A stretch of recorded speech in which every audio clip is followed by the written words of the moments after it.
Di sebuah desa kecil yang dikelilingi oleh hutan lebat, hiduplah seorang pemuda bernama Banu. Sejak kecil, ia sudah terbiasa masuk ke dalam hutan untuk mencari kayu bakar. Itulah pekerjaannya, satu-satunya cara ia bisa bertahan hidup dan membantu ibunya yang sudah tua. Baginya, hutan adalah rumah kedua.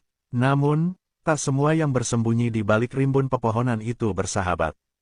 Suatu hari, seorang tetua desa memperingatkan Banu, jangan pernah melewati batas pohon beringin tua di tengah hutan. Di sana ada sesuatu yang tak boleh diganggu. Tapi bagi Banu, larangan itu hanya mitos belaka. Ia sudah menjelajah hampir seluruh hutan dan tak pernah menemukan sesuatu yang aneh. Hingga suatu malam, kayu di rumahnya habis, dan ia harus segera mencari lagi. Dengan kapak di tangan, ia berangkat sendirian ke dalam kegelapan. Langkahnya mantap hingga tanpa sadar ia melewati batas pohon beringin yang dilarang. Di tempat itu, udara terasa lebih dingin, dan suara hutan menghilang. Tak ada jangkrik, tak ada burung malam. Hanya keheningan yang menyesakkan dada.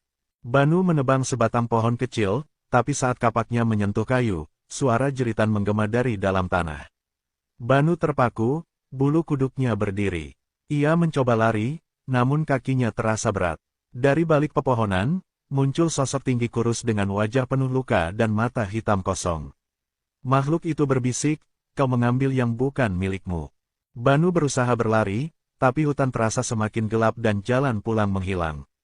Bayangan itu semakin mendekat. Dengan gemetar, ia mencoba meminta maaf, namun suara itu hanya tertawa pelan. Sekarang kau milik hutan ini.